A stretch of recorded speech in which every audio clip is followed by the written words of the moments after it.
أحبتي متابعي قنوات شبكة الإعلام العراقي في كل مكان، السلام عليكم ورحمة الله وبركاته. الجولة الرابعة من دوري نجوم العراق موسم 25 26. الميناء يضيف النجف هنا طبعا في البصرة في ملعب الفيحاء. طاقم تحكيم اللقاء بقيادة الحكم حامد علي، ساعد أكرم علي وأكرم عدنان وحيدر عدوان. بينما في غرفة الفار هناك علاء السلام والفريقين طبعا النجف والميناء. إذن غزلان البادية بضيافة السفانة. كرام الضيف النجف، والنجف بالأبيض. يلعب النجف بأمجد رحيم بحراسة المرمى.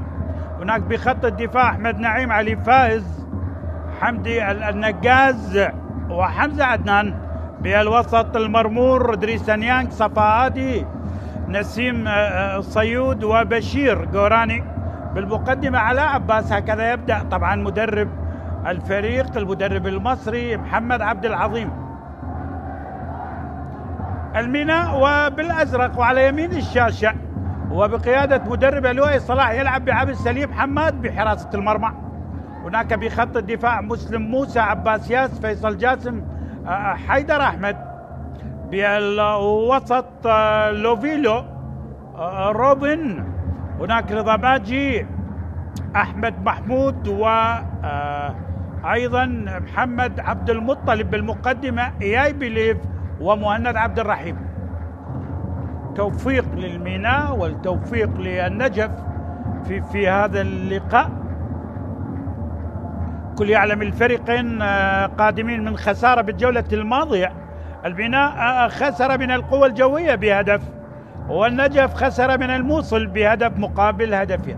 هي مباراة التعويض بالنسبة لمدربين الفريقين، سواء المصري محمد عبد العظيم مدرب النجف أو سواء لمدرب الميناء السيد لؤي صلاح. كرة اللعب، محاولة من اليسار للاعب اللي يمثل النجف في بداياته حمزة عدنان. يلعب الكرة، القطع الآن، الله، قوية جدا، كانت قوية جدا، كانت من علاء عباس ليشترك لأول مباراة في هذا الموسم. كان عدم الجاهزية، لاحظ التسديدة، لكن الإنقاذ كان من عبد السليم حماد. قوية جدا من النجف. فيصل جاسم لاعب اللي سبق طبعا مثل الميناء ومثل الشرطة، وبدايته كانت مع السماوة لعباس ياس. بالوسط الضغط الآن تصل للاعب روبن كلينش لاعب الجابوني، والكرة بكل روح رياضية من إياي بليف. سلامة لمحمد المرمور لاعب السوري. محمد عبد العظيم عظيمة مدرب النجف، وحديثه مع المدرب المساعد منير جابر يقول عظيمة. طبعا جميع جاهز ونسعى للتعويض. لؤي صلاح أيضا قال الفرصة جيدة لتحقيق نتيجة إيجابية قبل التوقف الدولي.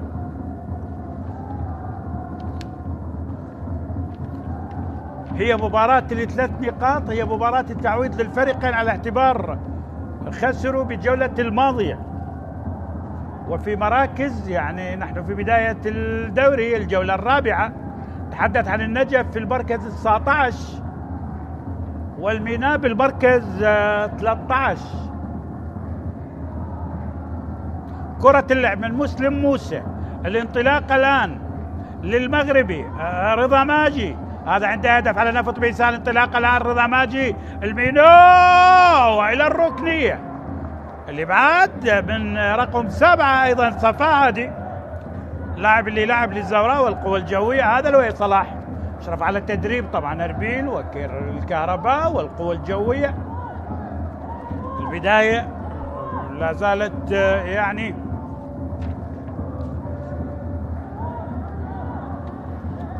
يعني الميناء خسارتين من أربيل والقوى الجوية عند انتصار على نفط ميسان بال3-1. جماهير السفانة الركنية الآن. عباس ياس للميناء عالية داخل منطقة الجزاء الرئيسية، مطالبة بركلة جزاء. ننتظر الآن كلينيتش حاول راجعة، محاولة مهند عبد الرحيم، أول جول للسفانة عن طريق مسلم موسى بالدقيقة 5. هدف أول للسفانة، ومركب هوانة من البصرة جانح. أول لمسلم موسى بتمريرة رائعة كانت من مهند عبد الرحيم. الميناء يسجل بمرمى النجف، السفانة بمرمى الغزلان. لاحظ مهند عبد الرحيم التمريرة. مسلم موسى الظهير الأيسر هو من سجل، لم يسجل لاعب الوسط ولا المهاجم، المدافع مسلم موسى لاعب المنتخب الأولمبي العراقي. أول للبناء في طبعا شباك النجف. سجل الميناء. راح نشاهد مباراة رائعة على اعتبار النجف الآن راح يحاول أن يعدل، لكن بداية قوية.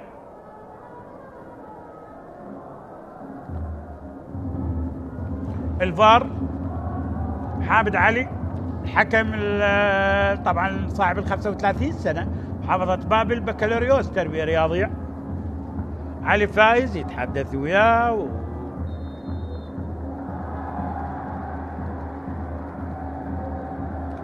إذا هدف، اعتمد الهدف، تم اعتماد الهدف. جول، اي نعم.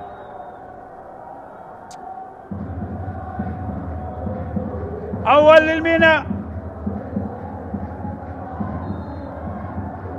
كرة اللعب النجف، حمد النقاز يلعبها إلى اليسار لحمزة. حاول النجف الآن التماس من حمزة عدنان، القطع، تمرير الآن مهند عبد الرحيم، رضا ماجي، محمد عبد المطلب اللاعب الأردني عيد الكرة.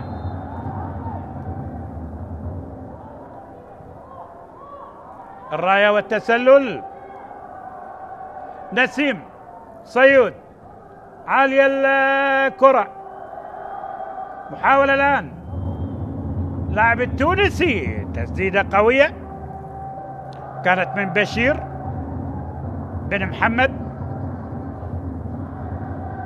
هذا إدريسة، لكن اللي يسدد كان بشير. هاي الراية والتسلل. انطلاقة الآن للميناء، ابعاد لي الكرة من حمد النقاز، راجعة حمد النقاز طبعا اللاعب التونسي، لاعب اللي سبق اللعب للزمالك والإسماعيلي وللترجي. حاول مرمور، قراءة جيدة من صاحب الهدف مسلم موسى. التمرير الآن الميناء، أحمد محمود يلعب الكرة، طالت. هذا اللاعب أحمد نعيم، لاحظ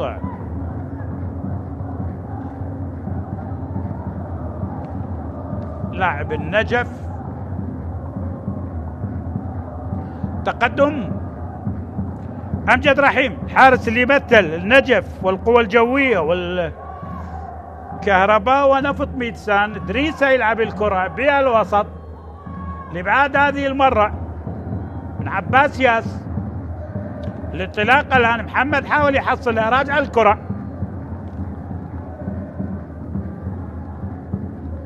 علي فاز اللاعب الدولي السابق، عالية الكرة يبعدها مسلم، إياي هدفين لإياي، إياي بليف النيجيري سجل هدفين على نفط ميسا. بالمناسبة عندما كان مع النجف في مباراة الموسم الماضي بال3-2 ترى سجل إياي وماكنزي وبشير جوراني، بينما أهداف الميناء الاثنين كانت عن طريق مهند عبد الرحيم ولاعب كورنادو الإسباني. مسلم يحاول يلعب الكرة، مسلم موسى يمر صاحب الهدف، تمريرة إلى اللاعب كلينيش، قطع للكرة، نسيم صيود لاعب التونسي عنده هدف في مباراة 2-1 عندما خسر النجف مع الموصل. هذا فيصل جاسم، مسيرة كبيرة، 4 دروع مع الشرطة لفيصل، بينما هنا صفاء هادي، وهنا الجابوني كان لوفيليو. عبد السليم حارس الميناء، حارس اللي لعب للكرخ ولعب لأمانة بغداد، راجع الكرة، علي فايز، نجف، تمرير الآن إلى علي. في آخر 8 مباريات ما بين الفريقين الأهداف حاضرة، آخر تعادل سلبي كان في 2018. تمرير الآن مهند عبد الرحيم، انطلاقة الآن، محاولة لكن كانت لي بليف إلى اليسار، حاول النجف، علي فاز بالوسط، تريسا، تمريرة والانطلاقة،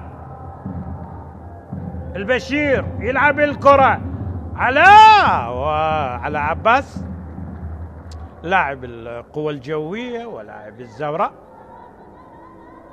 أول مباراة لعلاء في دورنا مع النجف، لاحظ التسديدة لكن تصل لعبد السليم حماد.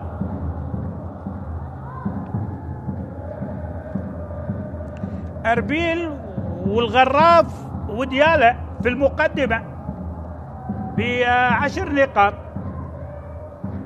كرة اللعب إلى حيدر أحمد، سنوات طويلة لحيدر أحمد مع الزوراء ولعب للكهرباء. التمرير الآن أحمد محمود، رضا البغربي لأحمد محمود، خطيرة للميناء، رضا ماجي، لكن الإبعاد من صفاء إلى التماس. بادين بقوة الميناء، هذا اللاعب التونسي البشير بن محمد. فيصل لحيدر أحمد، الميناء إياي بليف، عيد الكرة،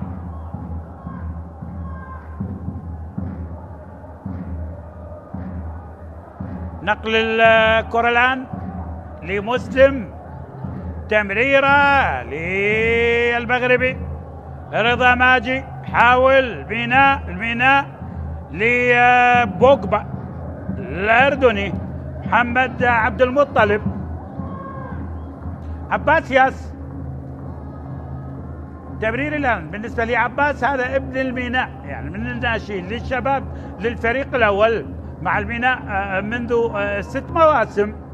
عباس ياس، الحديث عن عباس، عالية الكرة، حيدر قريب، حصل الكرة، التمريرة لصاحب الهدف مسلم موسى، حيدر أحمد، الميناء، التمريرة إياي بليف، يلعب الكرة لمحمد عبد المطلب، مهند عبد الرحيم اللي صنع الهدف، هداف الدوري لمرتين بالنسبة لمهند. مع الزهراء ومع القوى الجوية. التمرير الآن، عباس تمريرة، تماس للميناء،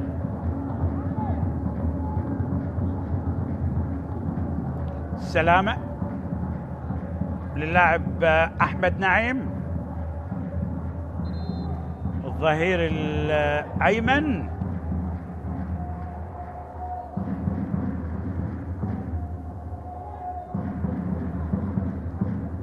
نجف. طبعا البداية الغير جيدة، 3 خسر من الأربيل طبعا 2-3، من ديالى 0-1، ومن الموصل 1-2.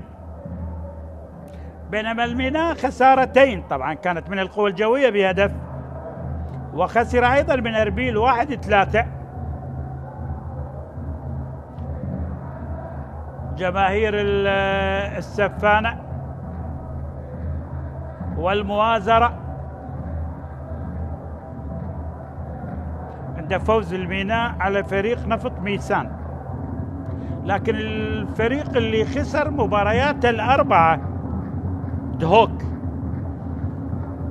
الفريق اللي خسر جميع مباريات ال4 ولم يحقق ولو نقطة. منير جابر المدرب المساعد،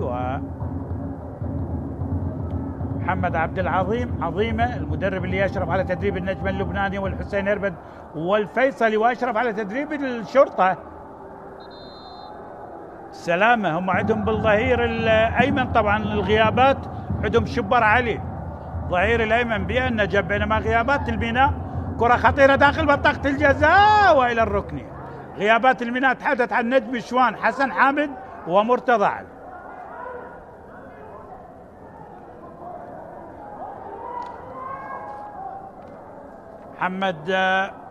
أحمد محمود، لاحظ الانطلاقة،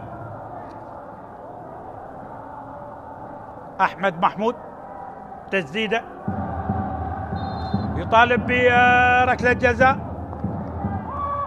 حكم يشير استمرارية، تلعب، تحضير، عباس عالية داخل منطقة الجزاء، الراية والتسلل، الراية والتسلل على فريق الميناء.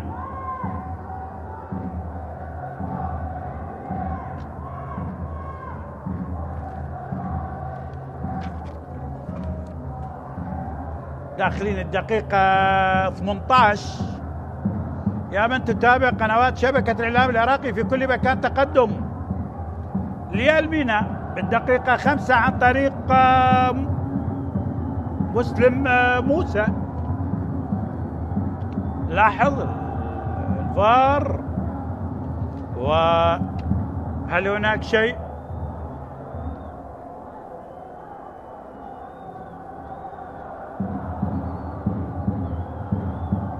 الفار بانتظار.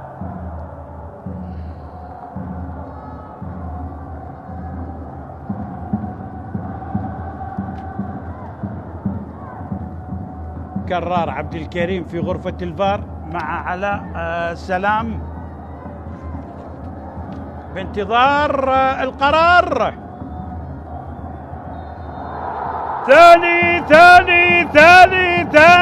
ثاني للميناء. افرح يا لؤي صلاح. ثاني للسفانة، يعتمد الهدف. ثاني للميناء. الميناء بادئ بقوة عن طريق مهند عبد الرحيم. يعني اعتقد مهند اللي سجل، خلي نشوفه. لاحظ عباس لعب الكرة ومهند، اي نعم مهند عبد الرحيم. ثاني للسفانة، ثاني للميناء عن طريق مهند عبد الرحيم، لم يكن متسللا، وهدف ثاني للميناء. بداية قوية للميناء. لاحظ سجل الموسم الماضي في مباراة 3-2 اللي كانت للنجف، سجل بالنجف واليوم يسجل في البصرة مهند عبد الرحيم. بداية قوية للسفانة، يدوب الدقيقة 20 هدفين، ننتظر الرد. أحمد نعيم يلعب الكرة من النجف. حلوة المباراة، حلوة المباراة. هذا دريسة نيانج 33 سنة، لعب للشرطة ولعب لأندية أخرى، أعتقد بدأ مع الميناء دريسة. على أي حال الميناء يبدأ بقوة. عبد السليم حماد، عالية الكرة، مهند قريب، ياي بليف، لكن القطع من حمزة.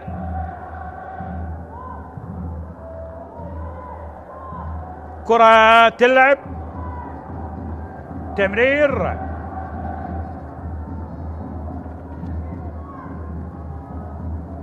أمامية الكرة بالوسط. كلينيش يلعب الكرة، تقطع. نسيم صيود، حمزة انطلاقة من التونسي، تغطية حاضرة وتماس للميناء. هذا فيصل جاسم، محطات كثيرة لفيصل، لعب في دهوك، بدأ مع السماوة، وها قصة هذا الهدف. عباس ياس ومحمد عبد المطلب وكمبل مهند عبد الرحيم. حكم حامد علي بعد العودة إلى الفار، الهدف يعتمد وبالسلامة.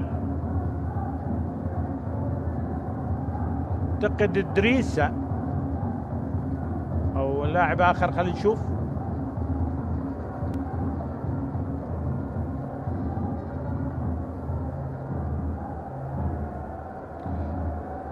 محمد عبد المطلب بالصورة، ربما الجابوني. اي نعم، صراع افريقي، احتكاك افريقي بين الجابوني وبين السنغالي. سلامة لروبن كلينيش.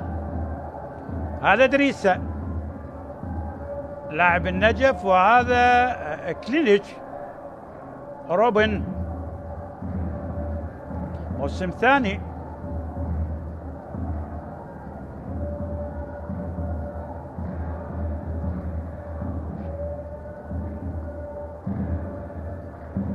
مع الميناء بالسلامة.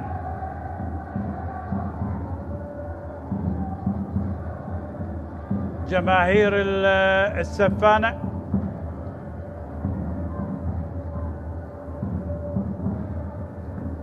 اثنين ازرق ترى، يعني المفارقة. الميناء الجولة الماضية لعب مع العريقان معا، الميناء والقوى الجوية. القوى الجوية يرتدي الأزرق، هذه المرة أيضا الميناء مع فريق يرتدي الأزرق هو النجف. عالية بعد من دفاعات الميناء، راجع الكرة إلى دريسة. النجف تمرير، حمد النقاز يلعب الكرة لأحمد نعيم. التمرير، هذا صاحب الهدف الأول مسلم موسى بمبدأ الأمان والسلام، يبعد الكرة. بشير قوراني كان قريب، أحمد قريب، ابعاد من أحمد محمود. التماس الآن.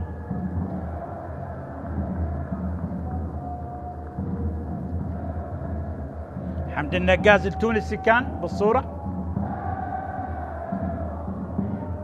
بعد هذه الجولة التوقف الدولي للملحق الآسيوي العالمي، أسود الرافدين منتخبنا الوطني، كل الأمنيات وكل طبعا الآمال والتوفيق لأسود الرافدين في الملحق الآسيوي مع اندونيسيا والمملكة العربية السعودية، كأس العالم 2026 في أمريكا وكندا والمكسيك. حمزة يلعبها، نسيم صيود حاول بالكرة، نجف إلى التماس، أفضلية الزرقاء طبعا بتاريخ لقاءات الفريقين مينائية، 21 انتصار مقابل 14 للنجف، تعادل حضر في 17 برا. طبعا خلال 38 سنة على اعتبار النجف ظهور الأول في الدوري كان في 87، الميناء أقدم. أول لقاء جمع الفريقين 87 انتهى بالتعادل 1-1 في البصرة. محمد عبد الحسين نجم الميناء السابق هو من سجل. انطلاقة الآن جول! هدف هدف هدف هدف هدف أحمد محمود، أحمد محمود، أحمد محمود بالثالث. إعصار مينائي، أحمد محمود بثالث الأهداف. بادين بقوة السفانة، السفانة السفانة الميناء.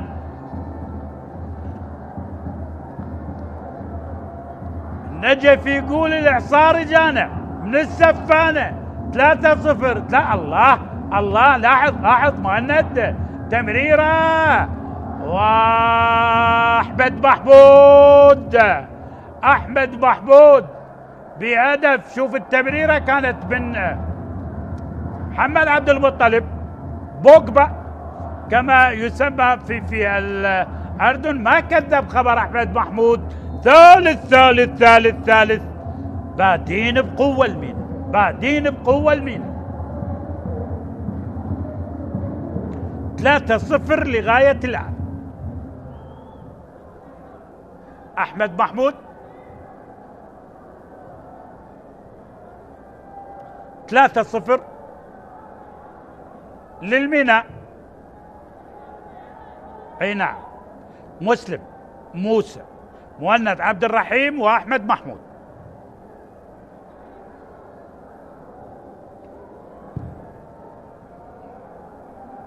امجد رحيم، كرة اللعب، رضا، ماجي المغربي، قطع من الدفاعات. هناك بعض المشاكل طبعا في دفاعات النجف، الراية والتسلل.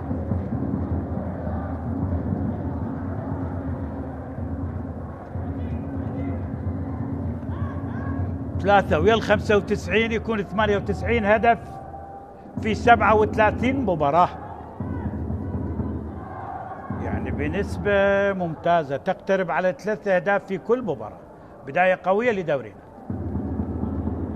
ويكون عندنا 27 هدف في هذه الجولة.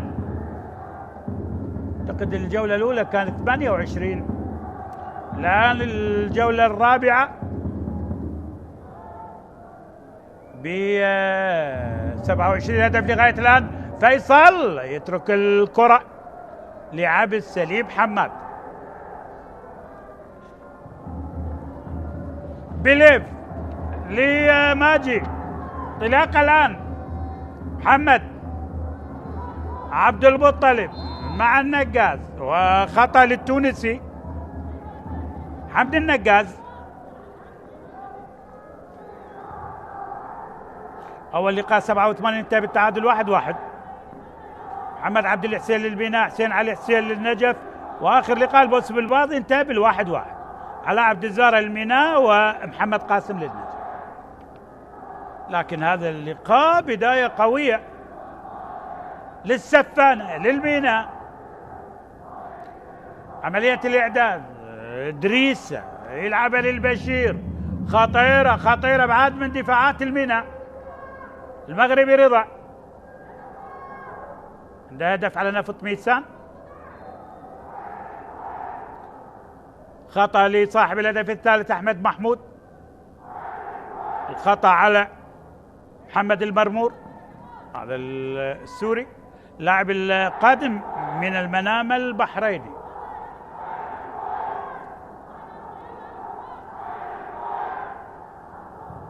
عباس ياس أمامية، محمد قريب، التماس للميناء، هذا بوجبا كما يلقب في الأردن، بينما هنا حمد النقاز.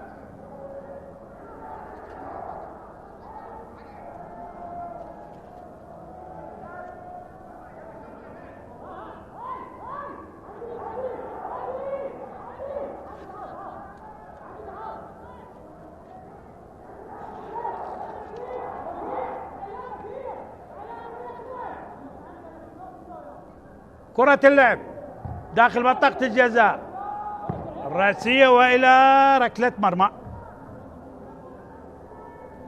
ركلة مرمى للنجف، بادين بقوة. الميناء صفاء هادي، والميناء داخل بقوة، ليس هاديا، يريد التعويض. هي مباراة تعويض للفريقين.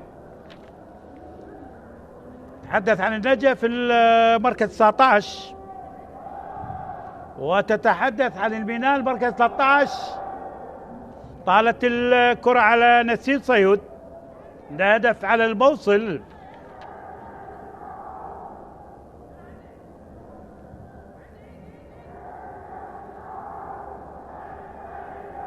فريقين طبعا في كل مبارياتهم الثلاثة استقبلوا أهداف. مناسبة فرقنا ال20 جميع الأندية ال20 استقبلت شباك أهداف، ولا فريق شباك نظيف. أربيل والغراف وديالة في المقدمة، بعد ذلك الشرطة، القرمط، طلب، النفط والكرخ. والمراكز الأخيرة تتحدث عن دهوك بطل الكأس وبطل الأندية الخليجية في بداية غير جيدة. الجولة الرابعة، مدربين ما بين الإقالة والاستقالة. مدربين، مدرب القاسم النجم الدولي السابق طبعا، وميض منير، والبرازيلي سيرجيو فارياس مدرب دهوك. صفاء علي فاز يلعب الكرة، نسيم صيود، نجف، النجف والله بعيدة، هاي على النجف، هاي للنجف يا نسيم صيود لاعب التونسي. بعيد الكرة،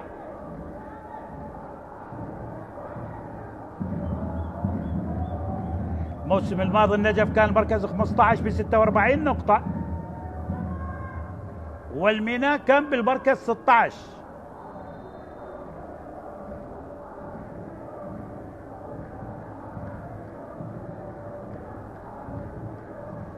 حامد علي بالسلامة،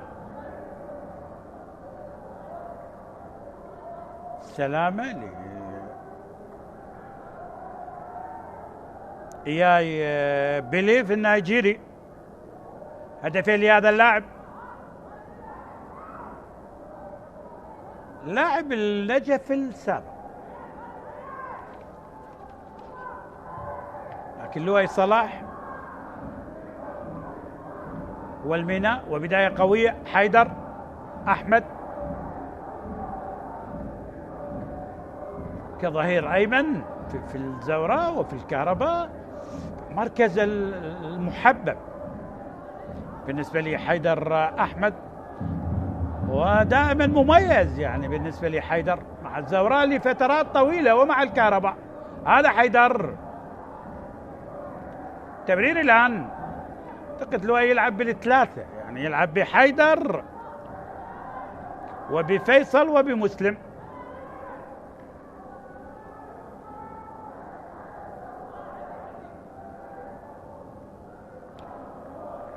عباس ياس، تمريرة، مهند عبد الرحيم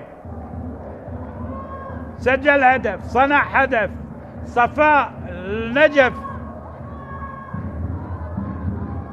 مسلم يحاول، البناء ضغط من علاء عباس، راجع الكرة عبد السليم محمد يبعد الكرة عالية قريبة لحمزة عدنان، يعيدها لأمجد رحيم.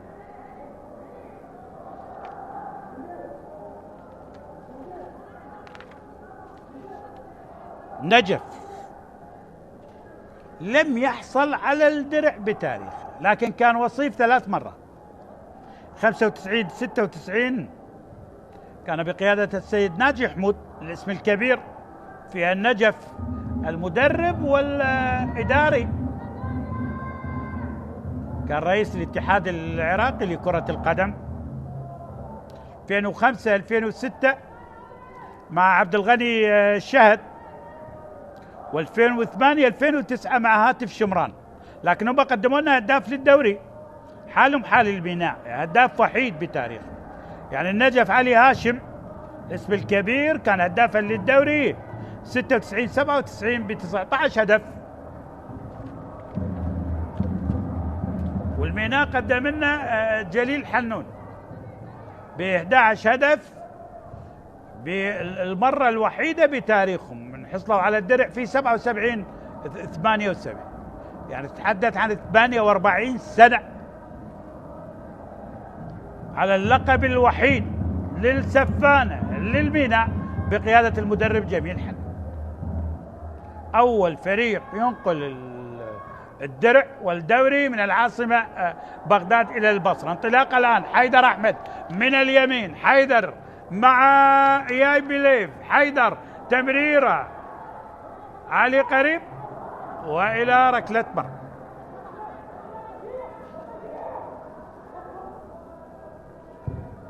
ركلة مرمى،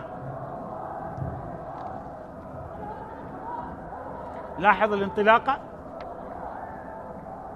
ركلة مرمى للنجف.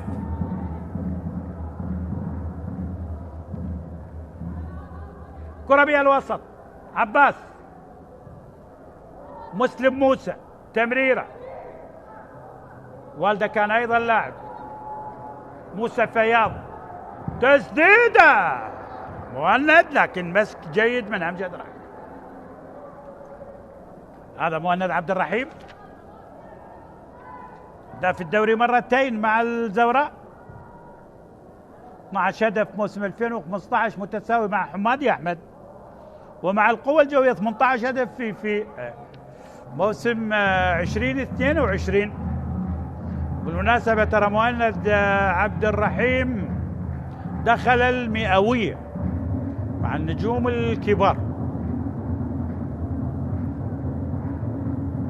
يعني على ما أعتقد يعني أكثر من 110 هدف لغاية الآن مع الكبار اللي حديث طبعا عن أمجد راضي، صاحب عباس، عن علي هاشم، عن الأسماء الكبيرة. راجع الكرة،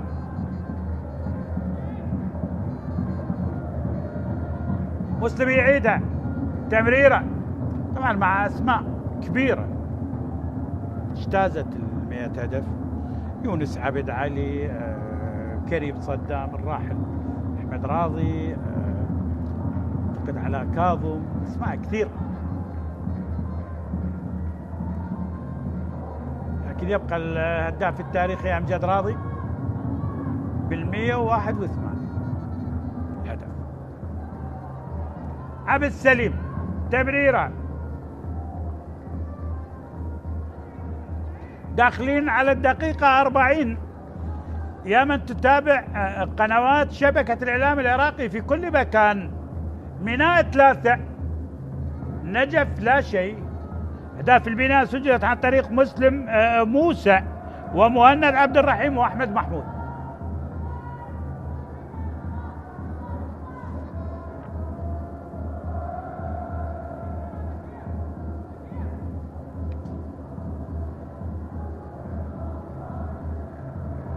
حيدر أحمد يعيد الكرة لفيصل إلى اليسار، مسلم انطلاقة للميناء، تمرير أحمد محمود يلعب الكرة خطيرة، محمد إياي بليف، تمرير بعد من حمزة عدنان، تمرير الآن لحيدر، انطلاقة الميناء، أحمد محمود، عباس قريب، كليش، انطلاقة الآن حيدر أحمد، حيدر تمريرة والرأسية من محمد عبد المطلب، لاعب الأردني، لاعب القادم من الوحدات. عباس تقطع الكرة، البشير الأدريسة قريبة، كليش، عباس، ميناء، متابعة من رضا ماجي المغربي، التمرير للكابتن للقائد مهند عبد الرحيم إلى حيدر، يحاولون الميناء الاحتفاظ أكثر بالكرة، حيدر أحمد لعباس ياس، تمرير كليش، محاولة رضا ماجي قريبة جدا، حكم يشيل استمرارية، عادت الكرة من أمجد، نسيم صيود، نجف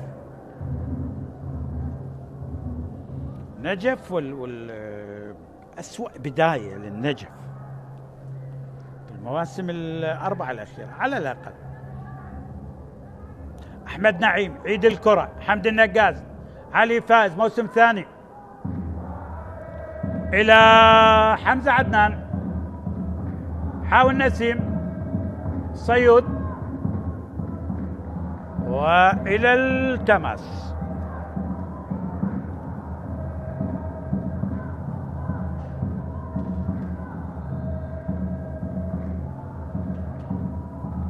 التماس الآن،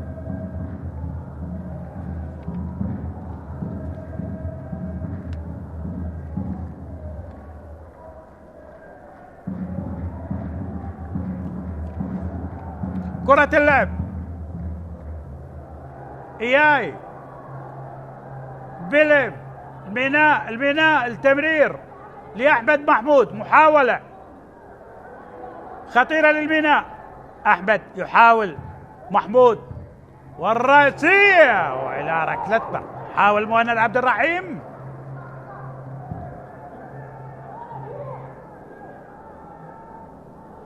النجف الآن يحاول على الأقل هدف تقليص الفارق، تخرج يعني شوط المباراة الأول 3-1 أفضل من 3-0، هي مباراة تعويض للفريقين. مهند عبد الرحيم، حيدر أحمد، راجع الكرة، تمرير الآن مسلم موسى،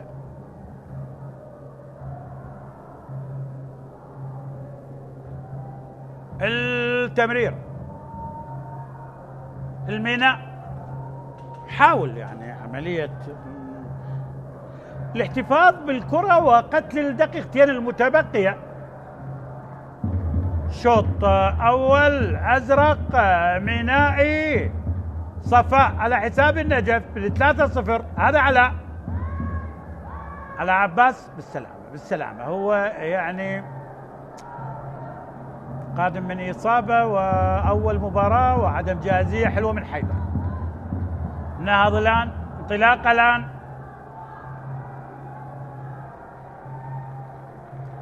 حيدر أحمد، تمرير الآن، كانت من رضا، الراية والتسلل، سنلعب في الوقت بدل ضاع، هذا مهند عبد الرحيم قائد السفان، بينما هنا صفاء هادي اعتقد لعب بفترة مع النجف. صفاء حمد النقاز مع علي فاز. نلعب في الوقت بدل الضاع. أمامية من النجف نسيم صيود داخل منطقة الجزاء، ولكن عابد سليم حماد يحصل الكرة.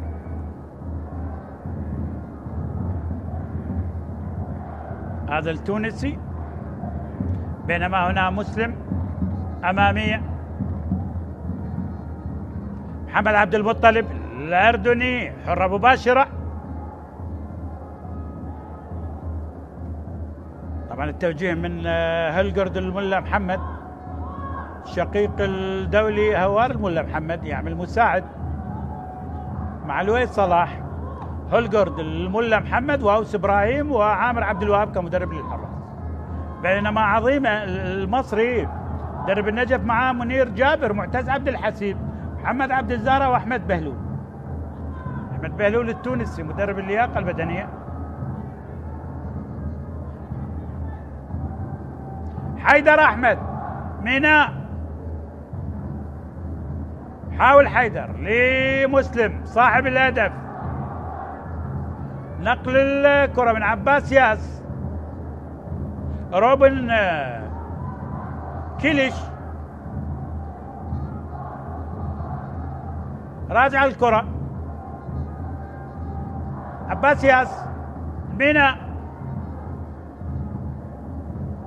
أحمد محمود محاولة. رضا ماجي المغربي لكن مسك من أمجد.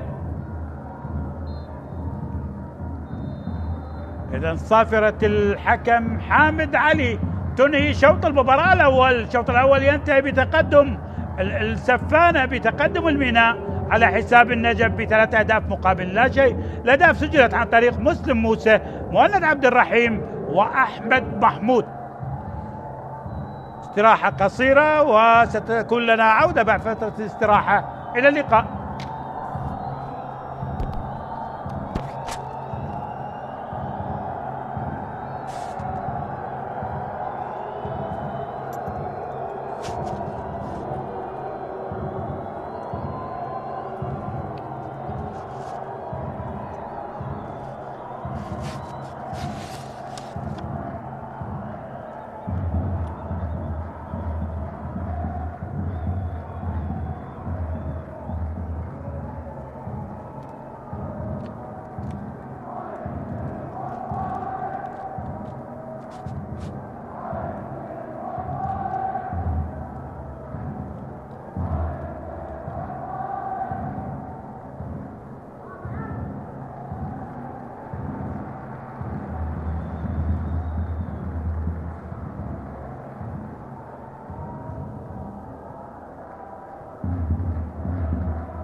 أربعة مخالفات نادي النجم مقابل مخالفتين خطير.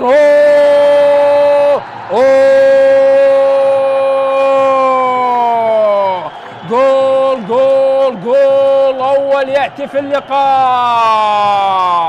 ثامر الصالحي يسجل هدف الأول في هذه المباراة، اهتزت شباك النجف. سجل ثامر الصالحي.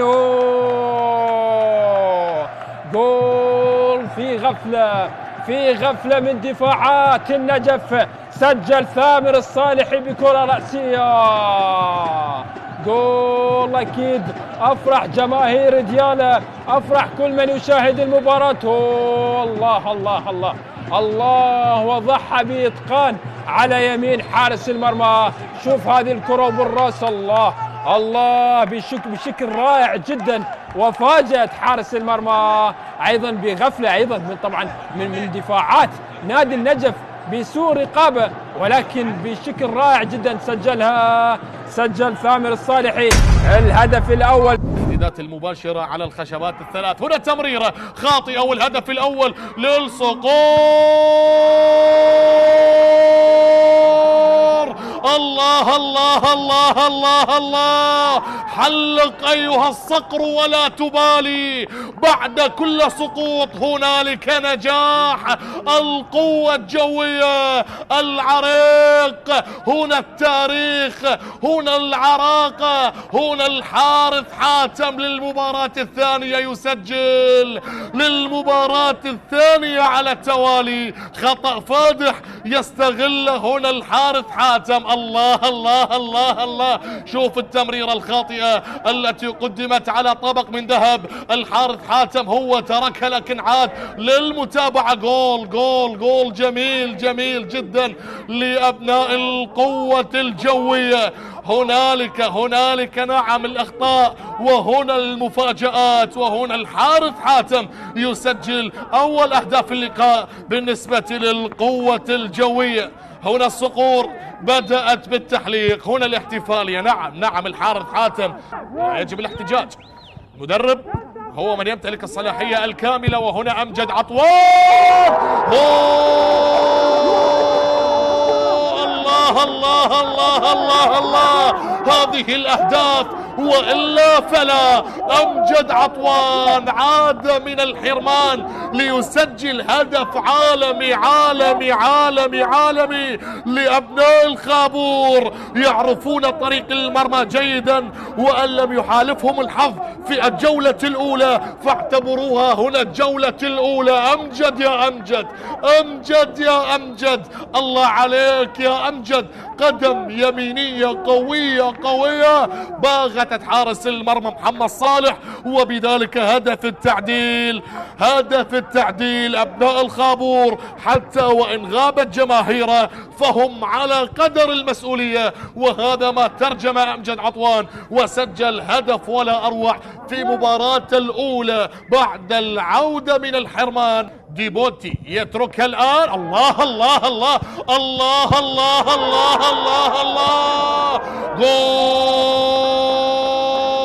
جول اليمني من اليمن السعيد ناصر محمدو يسجل ثاني الأهداف ويقلب الطاولة على القوة الجوية.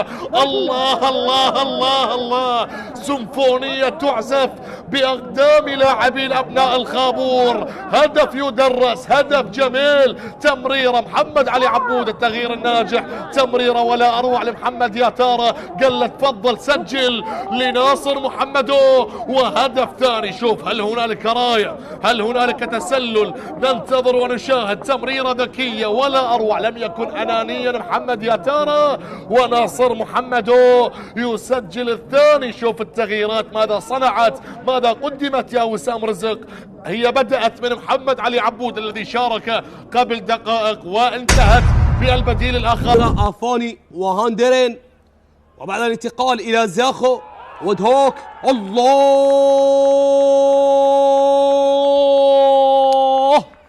يقتنص الهدف الأول، يقتنص الهدف الأول والأسبقية الكرخ في لحظات دفع فيها وميض منير بالأسماء وعناصر الخبرة لإنقاذ الموقف. يعطي الأسبقية اللاعب من هناك محمد، يقتنص محمد خالد كوفي أمام فريق السابق في كرة لم تكن على البال والحسبان. نعم، حتى أنا شخصيا توقعت بأن هناك اللاعب دينيس جيمبيزي هو الذي سيتابعها، هو الذي سيلتقطها من هناك يحلق عاليا، يلتقط الهدف الأول والأسبقية. اللاعب محمد خالد كوفي في كرة مباغتة مفاجئة للجميع، مفاجئة نعم، على الرغم من قصر قامة الجزاء للهدف الأول للقاسم. ينتظر التدوين، ينتظر التسجيل في هذه اللحظات، والهدف الأول لمصلحة القاسم في هذا الموسم وفي هذا اللقاء. يعادل حيدر عبد الرحيم في وقت مثالي وفي زمن مثالي وفترة مثالية يحتاج بها فريق القاسم، نعم، أن يجمع شتاته وأن يستعيد سيطرته وأن يعود للمنافسة من جديد. نعم، فريق نادي القاسم يدون هدف التعادل. محمد شاكر في جهة وكرة حيدر كرة التعديل في جهة أخرى. يدون القاسم هدف التعادل. نعم، وهذه النظيفة أمام نادي النفط. الله، والثاني الغلفار هدف أول، وعاد من هناك للتسجيل حيدر يسجل، حيدر يظهر، حيدر يدون، ولكن الفار أيضا ربما له رأي آخر، أو يونس نعم غني، ولكن حيدر ويونس. وفي النهاية هو هدف أصفر، نعم، في كرة أيضا مباغتة وقريبة أيضا تقريبا شبيهة بكرة الهدف الأول. من هناك الارتقاء أيضا، هل سيحسب ليونس غني أم لامسها اللاعب محمد خالد كوفي نعم، يجهز على آمال فريق السابق. لا لم يلامسها وكانت بمتناول وليد نعم وليث معا يتصدى، لكن تدخل تقتحم وتسجل الهدف الثاني لمصلحة الكرخ، سنتحدث بعد هذه الكرة. محاولة خطيرة، الله، جول لفرسان المملكة. هدف عن طريق النيجيري ماثيو وفرحة جماهير فرسان المملكة. أول لنفط بيسان عن طريق الفنان طبعا ماثيو يفتتح التسجيل لفرسان المملكة. شوف من هنا بدأت القصة. حسين طالب عملية تحضير هذه المرة، شوف من اليمني يوسف، وهدف رائع، هدف جميل عن طريق ماثيو النيجيري لفرسان المملكة. لنفط ميسان عن طريق الفنان ماثيو. هدف أول لنفط ميسان عن طريق الفنان رستم، وجول لنادي نوروز. هدف التعديل، يعدل أسو رستم، يعدل الكابتن لنوروز، وواحد الآن التعادل بين نفط ميسان ونوروز في الوقت بدل الضائع. أسو رستم، هذا بالمناسبة هدف الثاني في دورينا، سجل على الكهرباء ويسجل الآن بالنسبة لآسو رستم، وبالتالي هدفيا لآسو في كل جولة، هدف لغاية الآن. سجل على الكهرباء ويسجل الآن أيضا، وآسو رستم طبعا ركلة جزاء مثالية. وشوف التنفيذ، وأحمد خالد بجهة والكرة بجهة. التعديل لنوروز حبايب بالواحد لغاية الآن. تقدم ميرسيش، قطع للكرة، الخطأ الآن، ثاني لنفط ميسان. لطيف يا لطيف على هذا الهدف، علي لطيف بهدف ثاني، ولفرسان المملكة بخطأ من المدافعين، وبالتالي هدف ثاني لفرسان المملكة عن طريق علي لطيف. 2-1 أصبحت. شوف الخطأ هنا من اللاعب كريستيان توتيتش أو الفرنسي باتينا تأخر، وبالتالي علي لطيف وثاني الأهداف لنفط ميسان. لاحظ التركيز وعلى يمين الحارس هذه شاكر، وبالتالي بقلق. لذلك عاد كل الفرقة إلى الخلف بغية تنظيم الخطوط. وهنا الكرة خاطئة.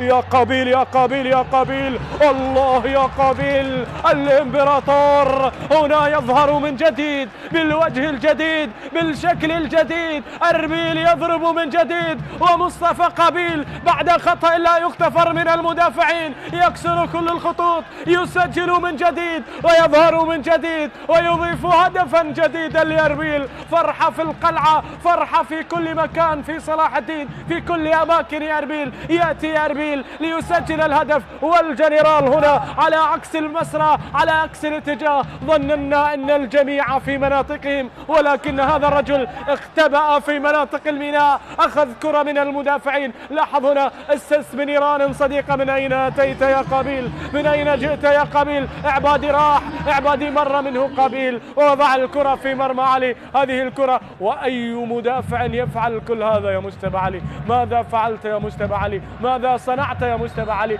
وأي خطأ ارتكبت؟ هنا خطأ كبير، هنا صناعة جميلة، هدف وتمرير على طبق من ذهب مر من خلالها قابيل، فتح زاوية لتسجيل هدف، وضع الكرة في مرمى علي عبادي. والهدف الأول يأتي في الدقيقة 26 لصالح فريق أربيل. هذا الرجل موجود يقول أنا حاضر أنا موجود، لكن البوادر حتى الآن ليست هي البوادر، بينما كرة تلعب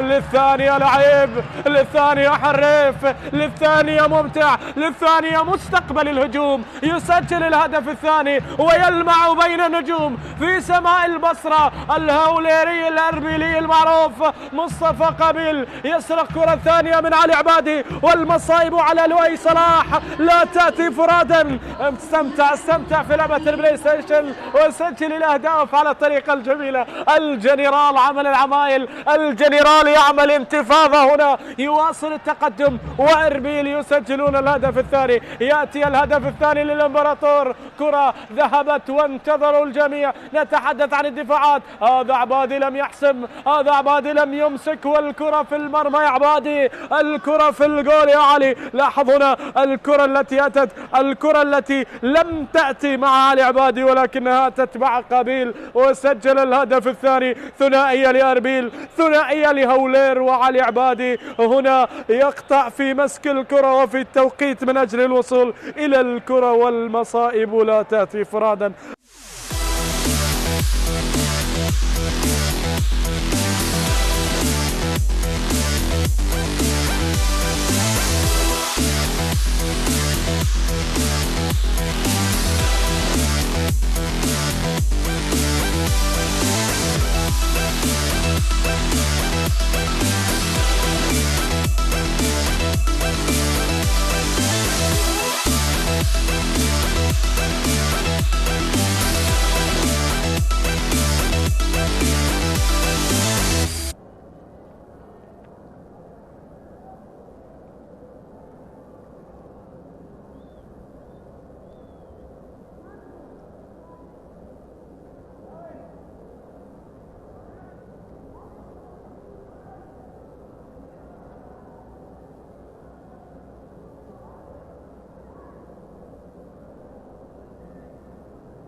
أحبتي متابعي قنوات شبكة الإعلام العراقي في كل مكان، جد التحية معكم، ويسرني أن أنقل لكم الشوط الثاني طبعا لمباراة الميناء والنجف لحساب الجولة الرابعة من دوري نجوم العراق موسم 25-26. بمن التحق بنا الآن شوط المباراة الأول انتهى بتقدم للفريق الأزرق فريق الميناء ب3 أهداف مقابل لا شيء على النجف. الأهداف سجلت طبعا عن طريق مسلم موسى ومهند عبد الرحيم وأحمد محمود. الشوط الثاني انطلق طبعا بصافرة الحكم حامد علي، ساعد أكرم علي وأكرم عدنان وحيدر عدوان، بينما في غرفة الفار على السلام وكرار عبد الكريم.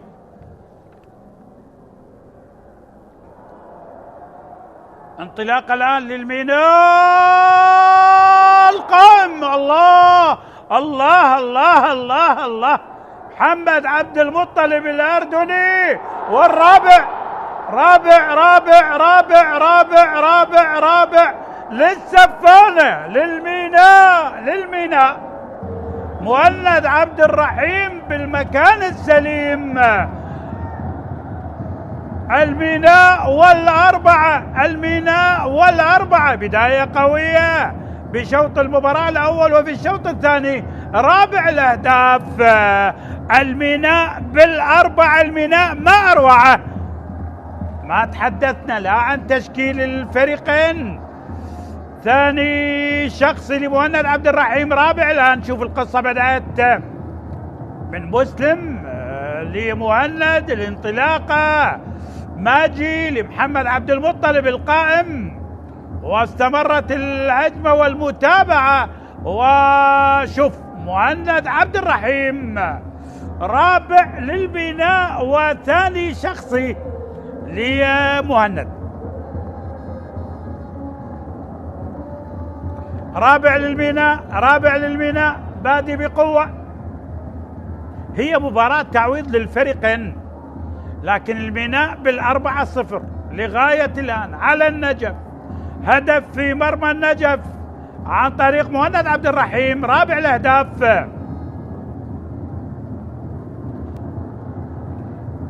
المصري طبعا محمد عبد العظيم عظيمة مدرب النجف أجرى تغييرين، طبعا أخرج المرمور وأخرج علاء عباس وأشرك محمد حسن والأثيوبي كاتوج بانوم. يكون تشكيل النجف أمجد رحيم بحراسة المرمى، أحمد نعيم بخط الدفاع، علي فايز، حمد النقاز التونسي، حمزة عدنان. هناك إدريس نيانج، وهناك محمد حسن بانوم، صفا هادي وبشير قوراني ونسيب صيود. بينما الميناء بنفس الأسماء اللي بدأ بها مدرب لؤي صلاح. بدأ اللقاء ميناء بالأزرق على يسار الشاشة، الانطلاقة إياي محمد حسن قريب مع حمزة. النجف ولؤي صلاح يلعب بعبد السليم حماد بحراسة المرمى، خط الدفاع مسلم موسى، عباس ياس، فيصل جاسم، حيدر أحمد، هناك روبن كيليش وأحمد محمود، رضا ماجي، محمد عبد المطلب، إياي بليف ومهند عبد الرحيم، عباس ياس. الميناء شكل ثاني، وضع ثاني، بادي بقوة بهذا اللقاء. هي مباراة التعويض، هكذا تحدث مدربي الفريقين اللؤي والمصري. إياي بليف، ضاعت على المغربي رضا ماجي.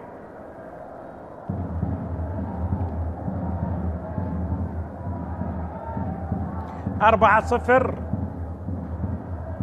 الميناء يدخل بقوة، وبالمناسبة هدف مهند عبد الرحيم الهدف رقم 100 بدورين، وصلنا بالجولة الرابعة الهدف رقم 100، نسبة جيدة. 97 مع أهداف النفط الثلاثة على الطلبة بالقرار الاتحاد تكون 100 هدف. فيصل يلعب الكرة من هناك التمرير، أحمد محمود إلى المغربي رضا، ماجي رضا للميناء، محاولة قريبة، قطع من صفوه، الله، محمد عبد المطلب قوية جدا.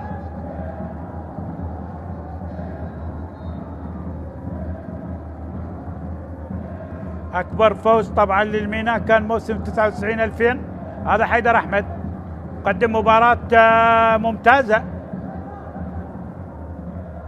99-2000 الميناء فاز 6-0. عادل ناصر، عماد عودة، هناك علي سلمان هدفين وعلاء نيروز هدفين. من النتائج الكبيرة طبعا للميناء على النجف. هذا صاحب الهدف الأول مسلم موسى. جماهير السفانة والعودة، المصري محمد عبد العظيم. نتيجة واضحة على محياه وخسارة جديدة.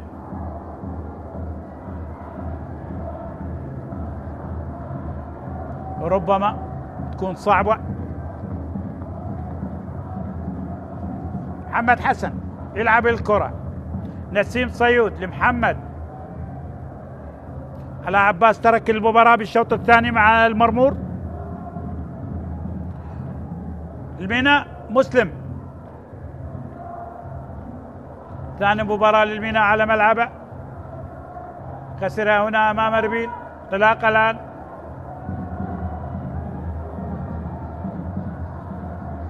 الميناء واضح جدا، لا يعرف طبعا اللون الرمادي، يا ابيض يا اسود، يا اما خساره او فوز.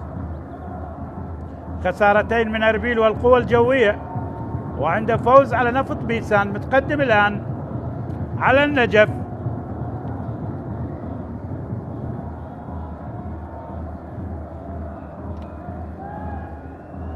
صفاء هادي نجف، تمريره قريبه جدا وطالت الكره.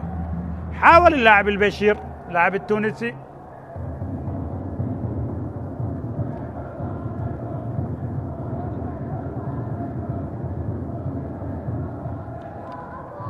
لؤي صلاح مع أوس إبراهيم. نظرة على اللقاء 4-0. أشد المتفائلين للميناء ما كان يتوقع هذه النتيجة. نجف عالية، ابعاد من محمد عبد المطلب الأردني، التماس الآن إلى النجف. حمزة عدنان قطع للكرة، صراع دريسة، بنهم قريب، الأثيوبي اللي قادم من نادي نوروز. إياي بليف، الميناء يحاول، لاعب النجف السابق.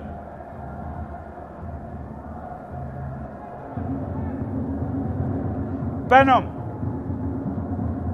نسيم، دريسة قريب، حيدر أحمد راجع الكرة للميناء، مهند عبد الرحيم. اعتقد الخطأ، هذا مهند عبد الرحيم. هدفين لمهند عبد الرحيم مهاجم الميناء. عندك ياي بيليف ايضا هدفين، لاعب النيجيري، لكن يبقى بصدارة دورينا لغاية الآن محمد خالد لاعب الكرخ ب4 أهداف، وتيميروف الأوزبكي مع نادي أربيل أيضا ب4 أهداف.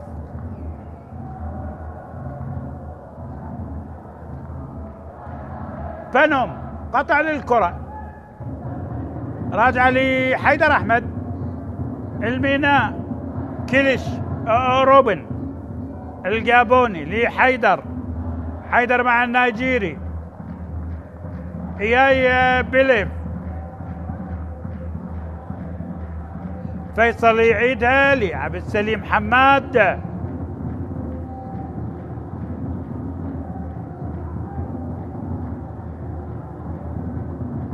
محاولة الآن راجعة،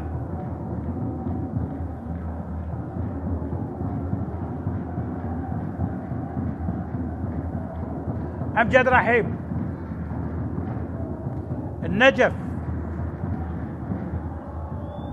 لغاية الآن، نسيم واه عبد السليم، هذا نسيم التونسي، نسيم صيود للنجف كان ممكن، لكن الراية حاضرة من أكرم عدنان حكم المساعد.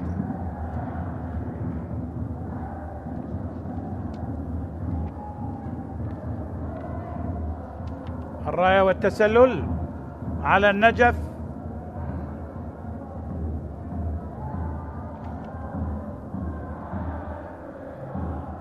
إذا ما خسر النجف هذا اللقاء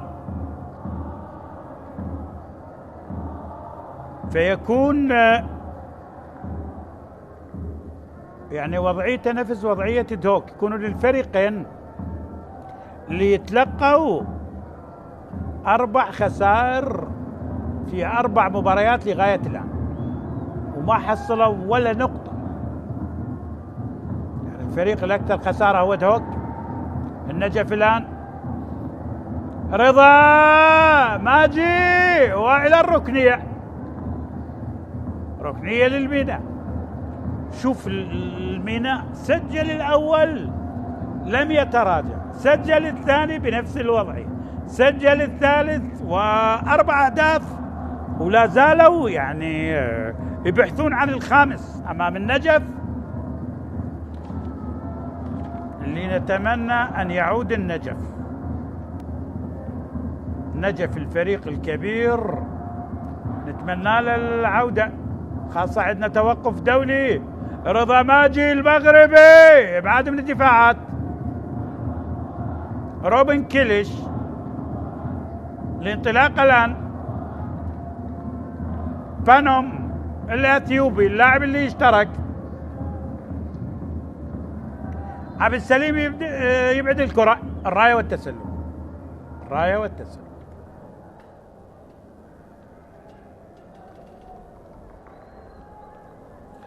الميناء طبعا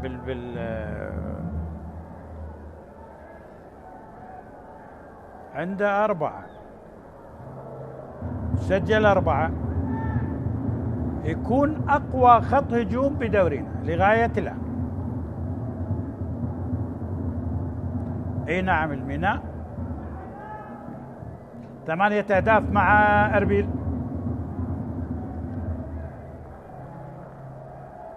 الانطلاق الآن، محاولة والخطأ، أعتقد الأمانة بعد فوز اليوم بال4-1 ربما 8 إلى 9 أهداف. يدخل فريق أمانة بغداد بال4-1 على نفط ميسان، تعادل الموصل مع ديالى.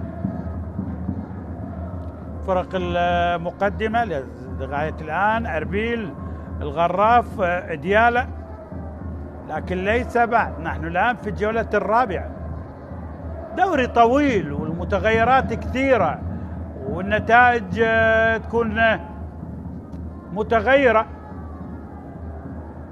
علي فائز النجف، لكن العودة القوية للسفانة للميناء من بوابة النجف. ساعة من اللعب، 60 دقيقة. يا من تتابع قنوات شبكة الإعلام العراقي في كل مكان، رباعية بصرية مينائية في الشباك النجفية. أحمد محمود حاول بالكرة،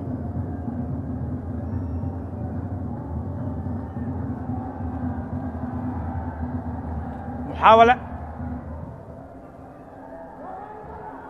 ابعاد للكرة، دريسة والتسديدة، لكن نسيم صيود، لكن وصلت لي عبد السليم حماد.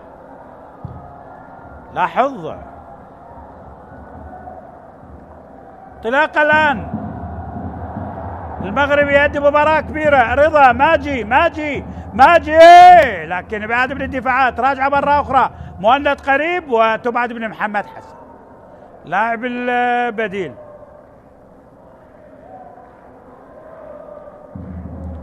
فيصل ساعة من اللعب، 4-0 للميناء. الأهداف سجلت عن طريق مهند عبد الرحيم، هدفين، هناك هدف لأحمد محمود وهدف لمسلم موسى. مدرب طبعا لؤي صلاح لم يجري أي تغيير لغاية الآن. عباس ياس، روبن كيليش يلعب الكرة، مهند عبد الرحيم، بداية جيدة، تمرير مهند مع الميناء، محمد عبد المطلب، بوجبا الأردني، كيليش، الميناء، السفانة، الفريق العريق. تمرير الآن 94 سنة عمر هذا الفريق. كرة اللعب، تمرير،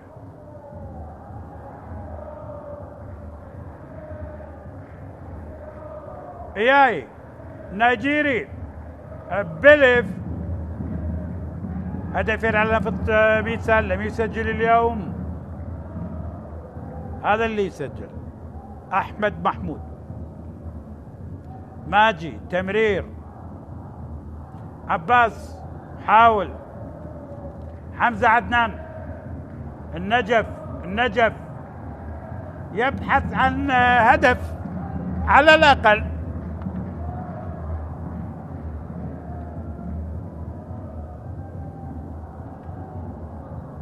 حمزة عدنان كان بالصورة.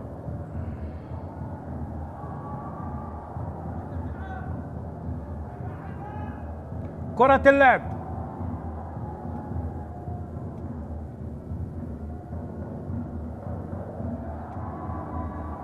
الانطلاق الآن، البشير يحاول الإبعاد، دريسا نيانج حاول بالكرة، محمد حسن، صفاء، دريسا، نجف،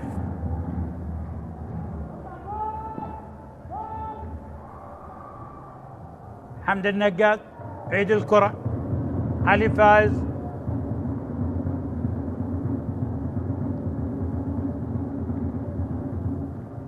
أضعف طبعا خط هجوم بدورينا لغاية الآن القاسم، نادي القاسم والزوراء بهدف، لكن الأقوى كما ذكرنا طبعا أمانة بغداد وأربيل والميناء ب8 أهداف. هذا نسيم سيود. أقوى خط دفاع الزوراء والغراف، هدف وحيد، والأضعف هو نوروز ب11. ياي بليف يترك المباراة لكيسندا.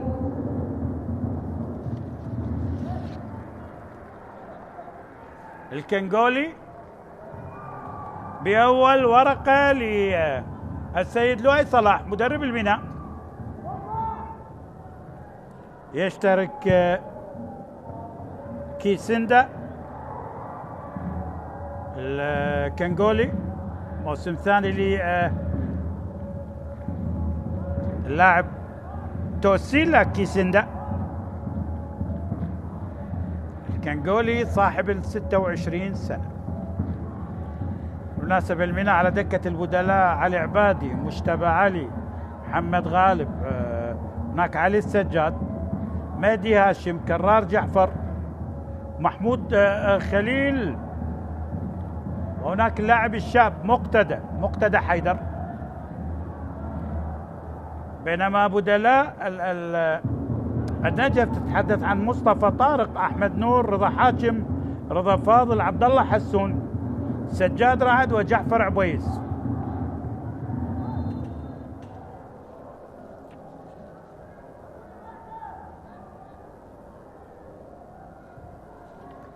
مسلم،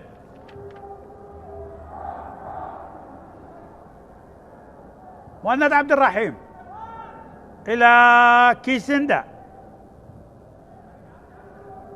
راجع الكرة. حيدر أحمد قدم مباراة ممتازة اليوم. عبد السليم يلعب الكرة. البناء يعني بأكمله اليوم بشكل ثاني، بوضع ثاني. الميناء الفريق الكبير، ترى الميناء يا جماعة فاز على منتخبات، يعني ميناء فاز على منتخب الكويت في الخمسينات، ولعب مع منتخب الجزائر. الميناء 77-78 كان المدرب جميل حنون، واللقب الوحيد هو شقيقه جليل حنون، اللقب الهداف الدوري الوحيد. اسماء تتحدث عن الراحل طبعا صبيح عبد علي، ورحل قبل ايام رحمه الله عليه طبعا الراحل عدنان صدام. هناك علي عبد الزهره، هادي جبار، خليل ابراهيم، اسماء، عزيز عبد الله، رعد عبد الله، جليل حنون، حسن عبد الحسن.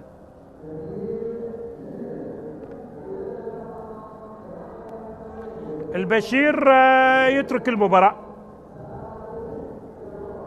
بشير قراني اللاعب التونسي، ويشترك جعفر عبيس لاعب القادم من الكرخ. عالية، محاولة، تحضير، وبعيدة من رضا ماجي،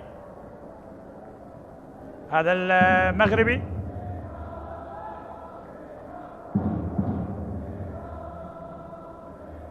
الله الله على جماهير السفانة.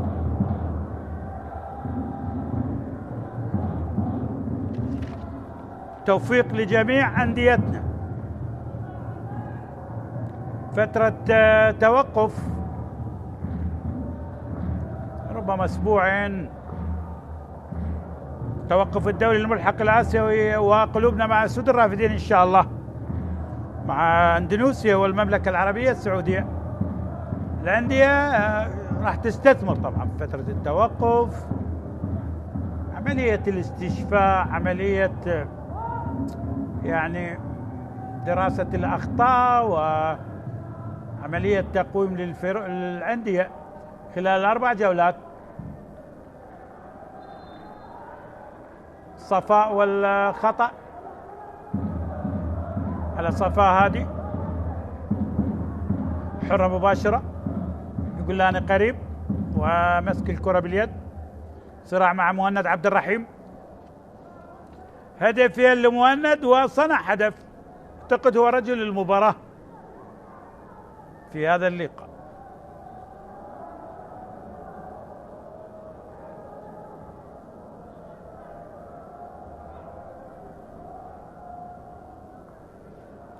تسعة 29 هدف في هذه الجولة لغاية الآن. الجولة الأعلى تهديفيا لغاية الآن. محاولة الآن،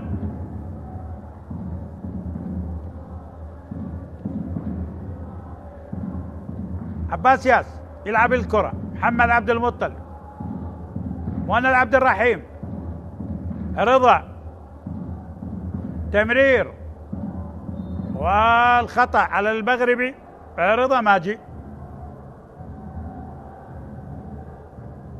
أمامية الكرة،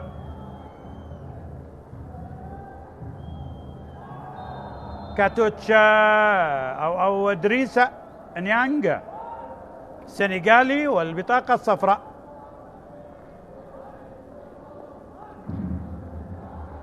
اللقطة الماضية لاحظ مع كيسندا الكنغولي،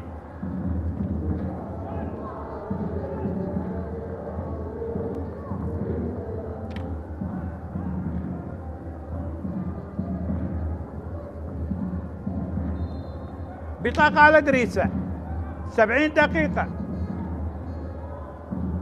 فرح، طرب، سعادة في مدرجات الميناء، السفانة بالأربعة على حساب النجف. محمد حسن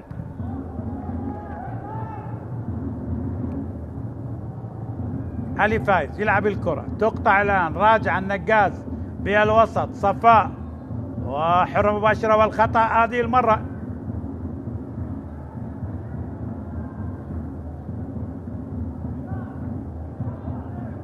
حرة مباشرة، قد الحكم حامد علي يدير المباراة بشكل جيد. الخطأ على أحمد محمود. نجف، حمزة، عدنان، فيصل يقطعها، نسيم صيود، نجف، تمريرة إلى البديل، محمد حسن، هذا اللاعب قادم من الصناعات الكهربائية، راجع الكرة لحمزة، للنقاز التونسي، يلعبها لعلي فايز، علي يعيدها، أمجد رحيم لصفاء هادي،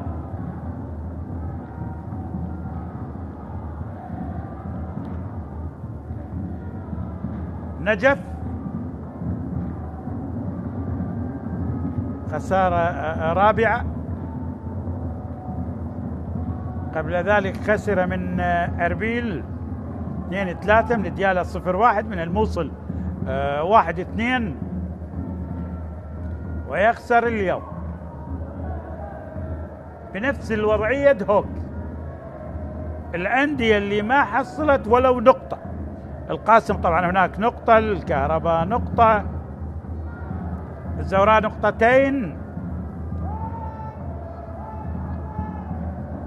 المراكز الأخيرة.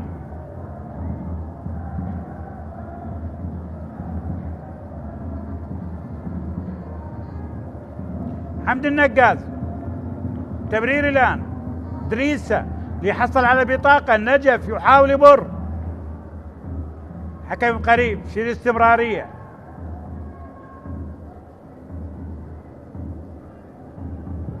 عبد السليم حماد أمامية، طالت الكرة.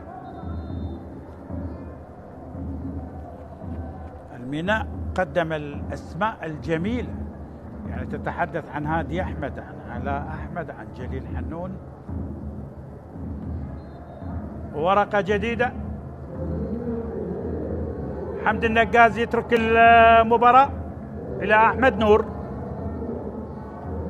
بتشكيل النجف.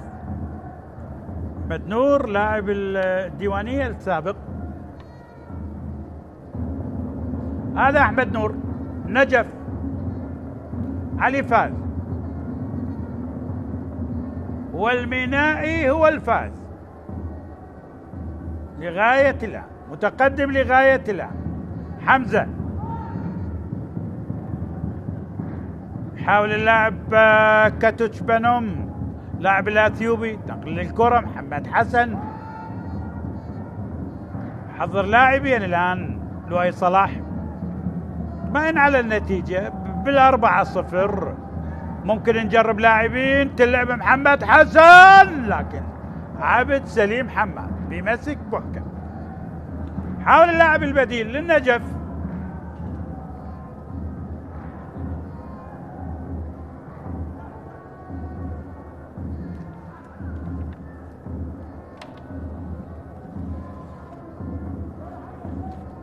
كرة بها الوسط،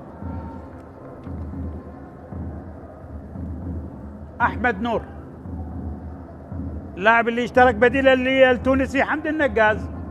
علي فايز يلعب الكرة،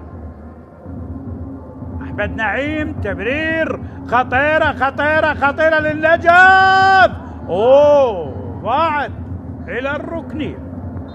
تألق من عبد السليم حماد. ضاعت على البديل جعفر عبيس.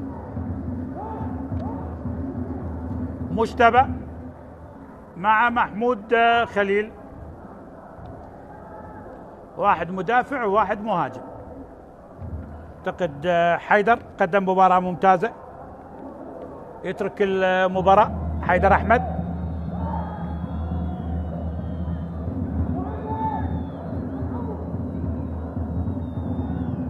وورقة أخرى الكابتن أدى اللي عليه. مهند عبد الرحيم سجل هدفين، صنع هدف. حيدر أحمد قدم مباراة ممتازة. عالية الكرة خطيرة للنجف، قريبة جدا إلى ركلة مرمى. إذا محمود خليل لاعب الكرخ، لاعب اربيل السابق. شوف المحاولة عن طريق حمزة عدنان، ضاعت. هذا عبيس وجعفر، لكن تألق من عبد السليم حماد.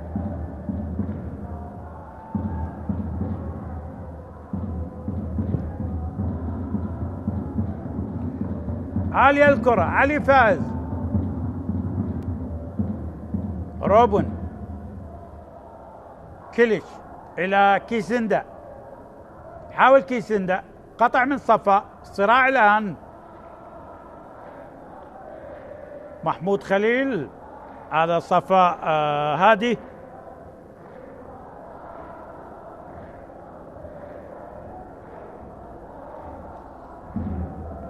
لؤي صلاح تحدث عن هذا اللقاء وقال الفرصة جيدة لتحقيق نتيجة إيجابية قبل التوقف الدولي، وفعل ذلك فريق الميناء صالح جمهوره.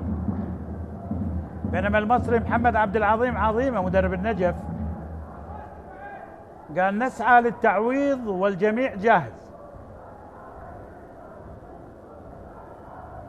كرة اللعب نجف، حمزة والخطأ، حرة مباشرة. دريسة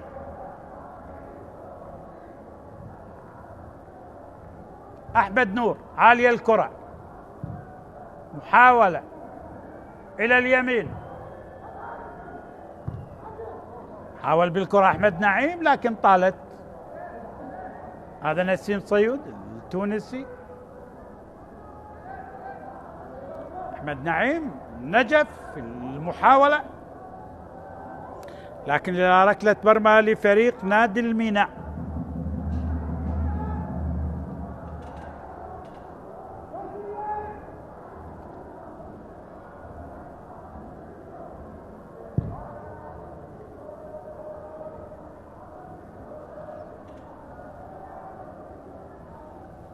أمجد رحيم مع حمزة. كابتن علي فاز. نجف الموسم الماضي كان مركز 15، 46 نقطة، فاز ب 11 وتعادل 13 مرة الموسم الماضي وخسر 14. نجف سجل الموسم الماضي 37، استقبلت شباكه 36، بينما الميناء كان بالمركز 16 43 نقطة. الميناء 11 انتصار، كان 10 تعادلات و17 خسارة. فريق سجل الموسم الماضي 39 واستقبلت شباكه 44 هدف. الراية والتسلل على جعفر عبيس مهاجم النجف القادم من الكرخ.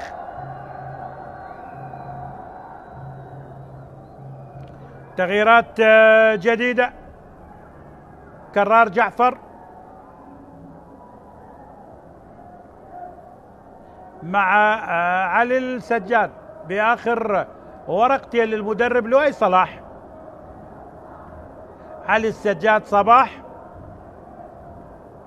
سيشترك. رضا ماجي ترك المباراة، وأيضا أحمد محمود.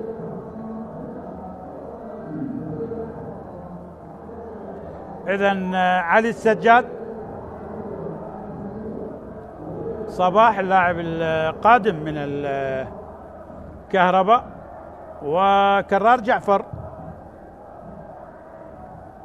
يشترك الآن.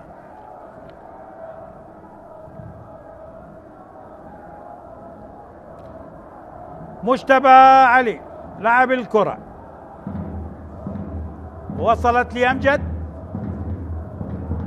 9 دقائق على النهاية. يا من تتابع قنوات شبكة الإعلام العراقي في كل مكان، تقدم للميناء ب4 بالجولة الرابعة من دوري نجوم العراق. طبعا موسم 25-26 الأهداف الأربعة سجلت عن طريق مهند عبد الرحيم هدفين، أحمد محمود هدف، ومسلم موسى هدف.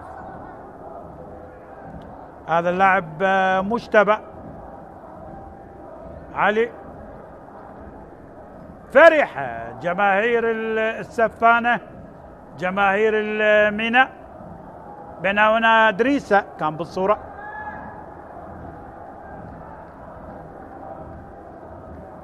عبد السليم حماد أمامية الكرة إلى التماس، تماس للنجف.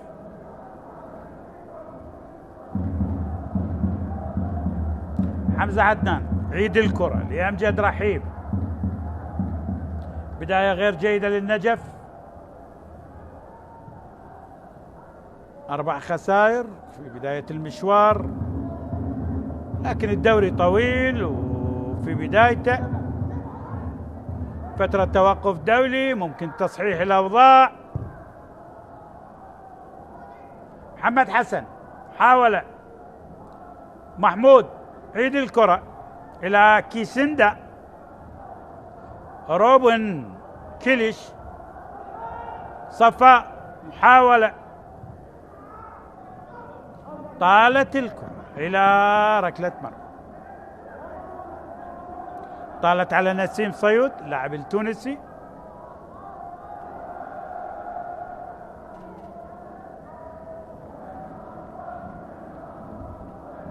خمس أندية لم تحقق الانتصار لغاية الآن.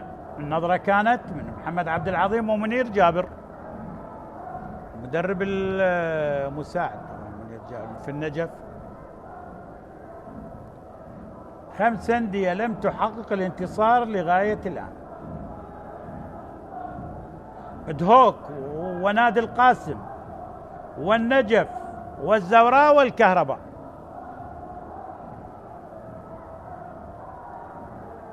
محاولة الآن أحمد نعيم، وبطاقة هذه المرة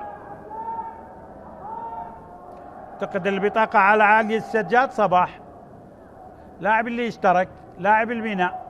انطلاقة الآن قريبة جدا، جعفر عبيس النجف،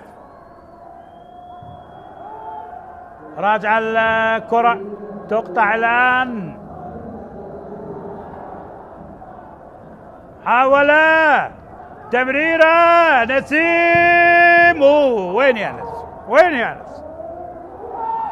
ممكن كان النجف يقلص الفارق عن طريق التونسي نسيم صيود بتمريرة رائعة. شوف حمزة، هاك روح قول، لكن وين يا نسيم؟ بعيدة الكرة.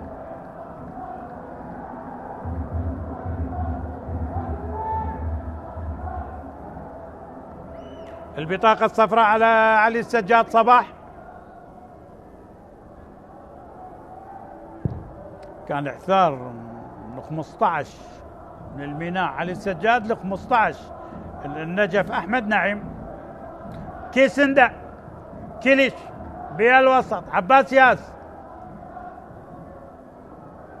تمريرة الآن قريبة جدا، وإبعاد من أمجد رحيم الحارس. بانوم صفاء حاول يمر، نجف دقائق الخمس الأخيرة.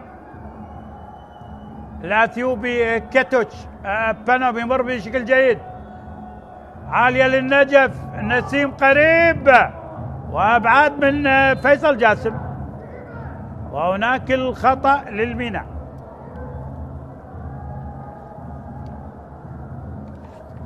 الميناء سيترك المركز 13، ربما سيكون بالمركز 11 وسيصل إلى النقطة السادسة. راح يتساوى مع أمانة بغداد ومع زاخو، فارق أهداف جيد بال4-0. جماهير الميناء سعيدة بالانتصار. سلامة لفيصل جاسم لاعب الخبرة.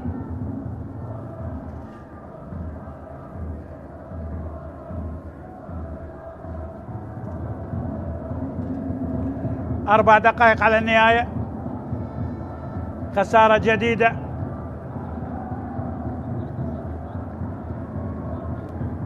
هذا فيصل، طبعا خسارة جديدة للنجف وللمدرب المصري محمد عبد العظيم عظيمة اللي درب الشرطة من الفترة. جماهير الميناء والفرح بالرباعية، رباعية بصرية مينائية في الشباك النجفي. علي فاز، حمزة،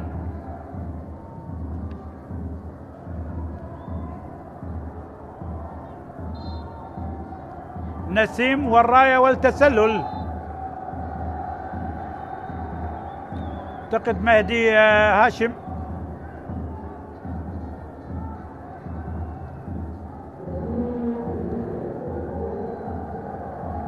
أو عبد الله. عبد الله حسون يشترك الآن.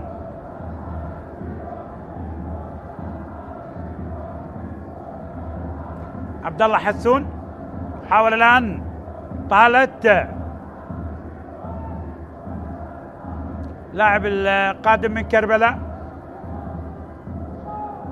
محاولة الآن من عبد الله قريبة، واللي بعد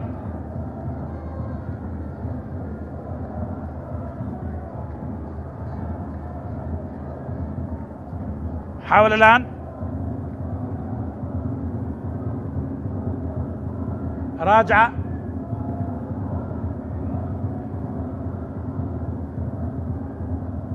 قريبة جدا محمد، وضاعت الكرة. محاولة كانت جيدة،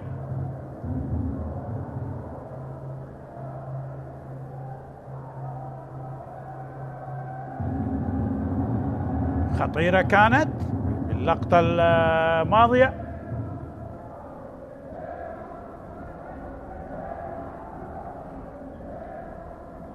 محمد حسن يحاول، حمزة ترك المباراة لعبد الله. حسون في النجف، من الخطأ على روبن كيليش ولدريسة. الصراع الأفريقي مستمر،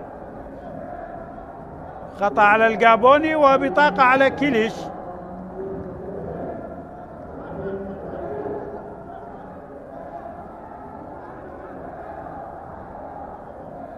روبن لوفيليو.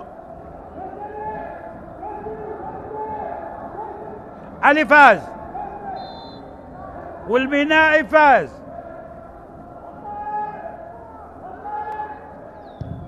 يلعب الكرة قريبة جدا، بعد من الدفاعات. الميناء يحاول الآن، طالت على كيسندا. سنلعب في الوقت بدل الضعف.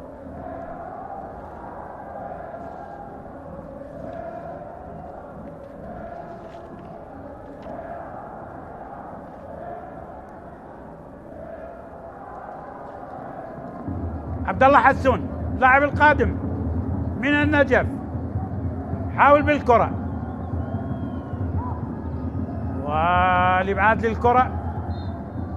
ركنية الآن للنجف، 4 دقائق، 4-0 لغاية الآن للمينا.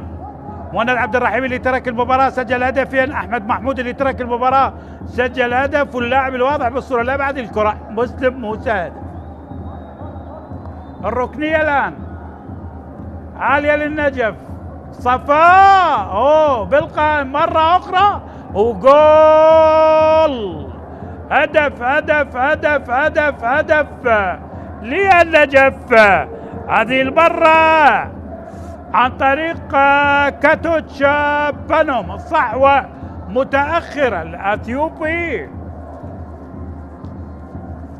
كاتوتش بانوم يسجل ويقلص الفارق للنجف، لكن بالدقيقة 90+1. لاحظ المتابعة، صفاء هادي بالقائم، بانوم الأثيوبي بال4-1 4-1 صحوة متأخرة من النجف عن طريق البديل طبعا كاتوتش بانوم. مجتبى يحاول، نسيم يلعب الكرة، إدريسة إلى التونسي، نسيم النجف يحاول بالدقائق الأخيرة التمريرة ثاني، لكن تألق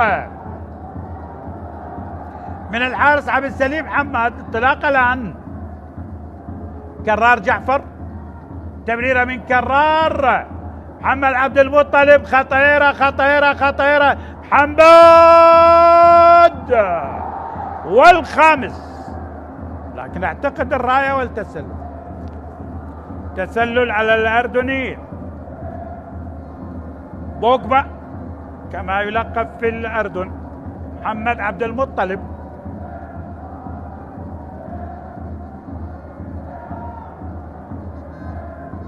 دقيقتين أخيرة، صارت 4-1، 4 للمينا. نظرة من محمد عبد العظيم المصري، لكن المصري الآخر يؤدي بشكل ممتاز. من تتحدث عن مؤمن سليمان مع الشرطة بالعلامة الكاملة. هناك الفار، هناك الفار.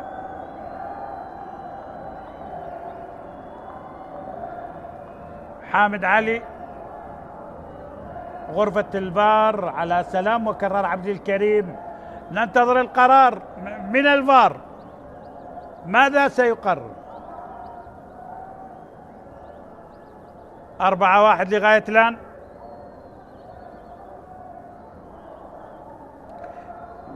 جماهير المينا 4-1.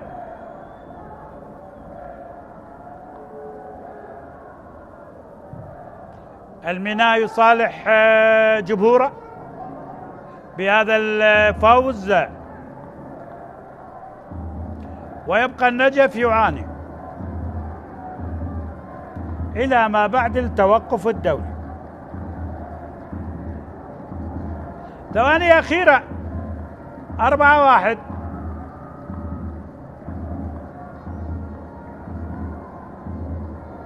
أحمد نور يحاول، خطأ الآن علي فائز، قد تكون الكرة الأخيرة في هذا اللقاء. أمامية الكرة، جعفر عبيس حاول للنجف، الإبعاد الآن كرار جعفر، علي السجاد يلعب الكرة، بدلاء محمود كيسندا، روبن، تقطع الكرة، نسيم تمرير، محاولة الآن، ثاني للنجف عن طريق التونسي نسيم صيود. ثاني للنجف، سجلوا في الوقت بدل الضعف. نسيم صيود بثاني أهدافه، 4-2. لاحظ التمرير الممتاز، ونسيم بهدف جميل، هدف تقليص ثاني، وأقول الصحوة متأخرة في الوقت بدل الضائع. النجف سجل هدفين، 4-2. مباراة جميلة، مباراة ال6 أهداف، 4-2 لغاية الآن. بانتظار التأكيد. الميناء هناك عتب على اعتبار عندهم لاعب ساقط.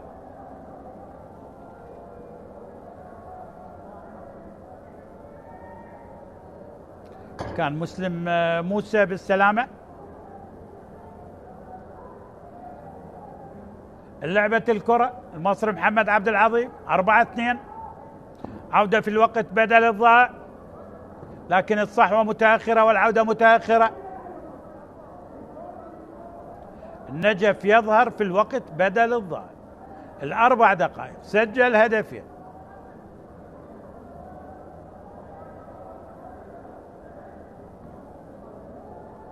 أربعة لغاية الآن. تونسي يصل إلى هدفه الثاني بدورنا،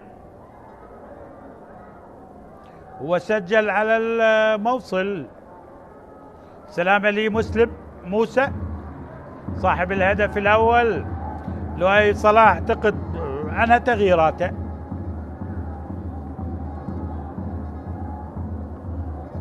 هذا علي فايز.